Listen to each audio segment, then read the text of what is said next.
세상을 움직이는 도구로 미래의 불확실성을 줄여라. 안녕하세요. 윤희입니다.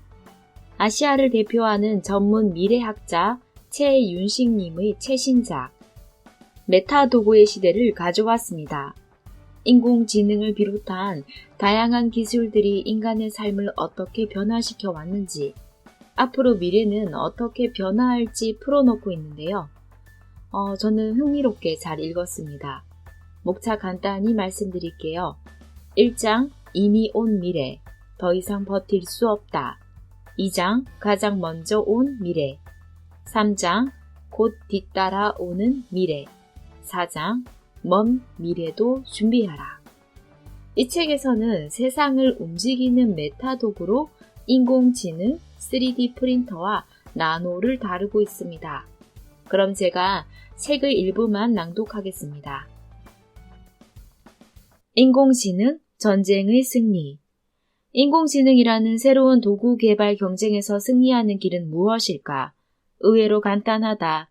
인공지능도 지능이기 때문에 경쟁자보다 1%라도 더 똑똑한 인공지능이면 승리한다. 놀랍게도 인공지능 경쟁에서는 1% 차이만으로 시장을 평정할 수 있다. 사람들이 원하는 인공지능은 완벽한 인공지능이다. 하지만 완벽한 인공지능의 출현은 앞으로 수십 년 혹은 그 이상의 시간이 필요하다. 지금 당장 시장에서 승리를 가져다주는 인공지능은 1%더 똑똑한 인공지능이면 된다. 인공지능이 시장에서 어떤 파괴력을 만들까를 치열하게 토론할 때 일부 기술자는 인공지능이 가대평가되었다고 말한다. 완벽하지 않음을 강조하며 인간의 능력을 뛰어넘으려면 수백 년이 걸릴지도 모른다고 역설한다. 사람들이 원하는 것은 완벽한 인공지능이기 때문에 우리 회사 제품에 인공지능을 넣으면 얼마 못 가서 웃음거리만 될 것이라고 말한다. 맞다. 저작거리에 흘러다니는 인공지능 이야기에는 먼 미래의 이야기와 현재 이야기가 뒤죽박죽 섞여 있다. 세간의 이목을 끌고 있는 기계학습의 최신 기술 딥러닝도 지적 능력이 부족하다.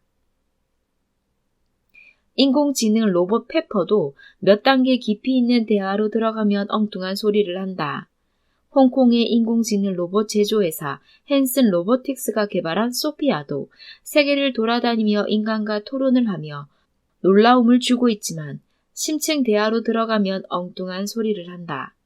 사우디아라비아에서 로봇 최초로 시민권을 받고 한국에도 와서 국회의원과 토론까지 하며 큰 관심을 끌었지만 전문가의 눈으로 보면 한편의 사기극처럼 보인다. 가대평가되었다는 말이다. 겉으로는 곧 인간의 지능을 뛰어넘을 것처럼 보이지만 기술의 실체를 들여다보면 초보 단계에 불과하다.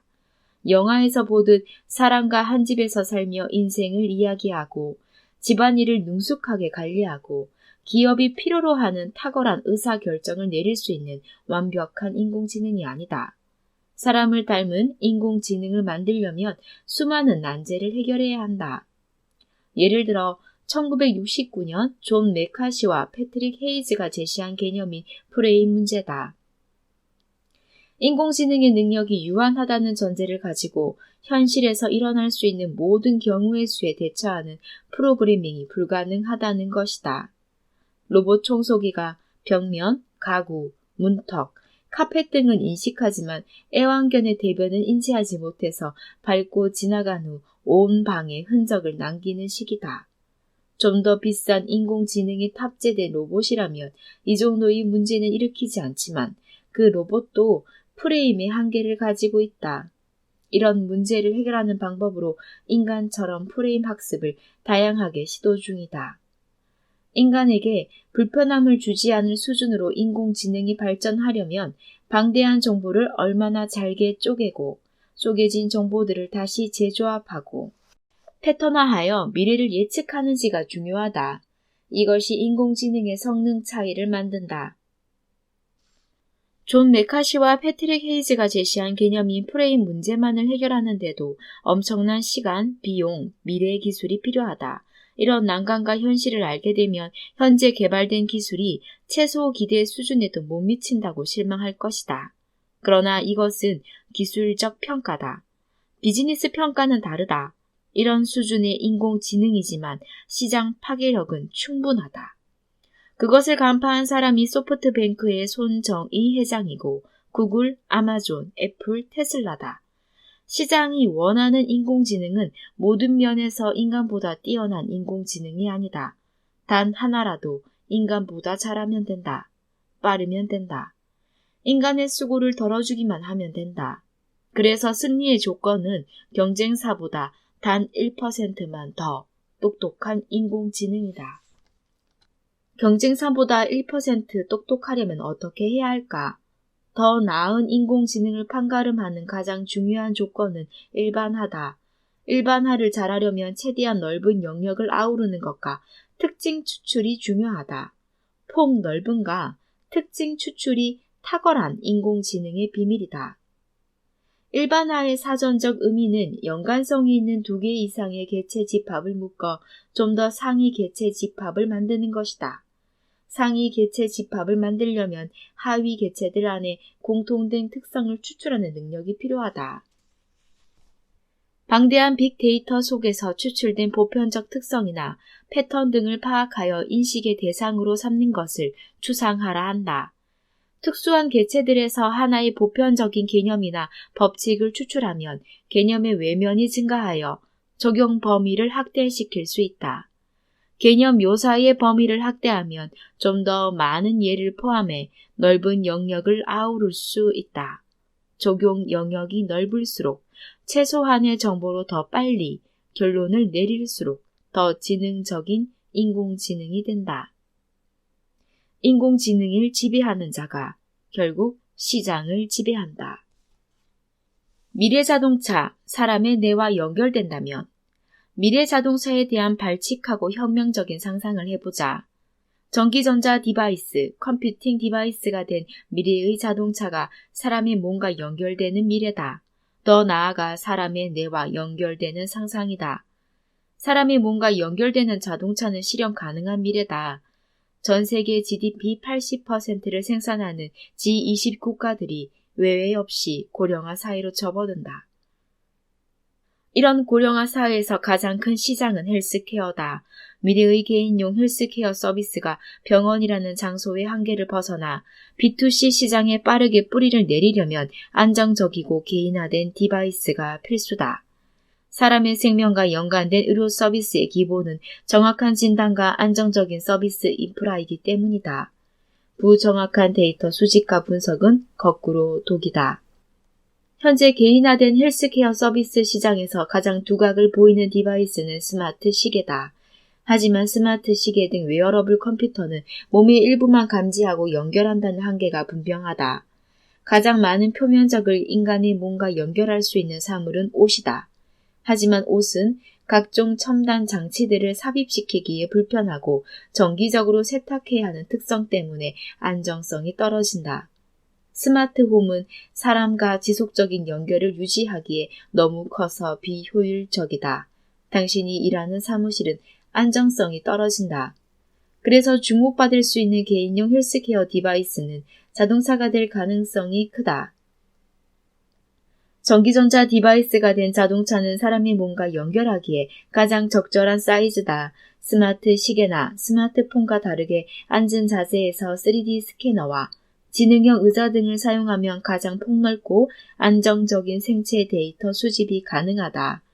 의식적으로 매일 정기적인 시간에 사용하도록 만드는 강제성을 따로 부여하지 않아도 사용자 스스로 매일 출퇴근 시간을 이용해서 디바이스에 접속한다.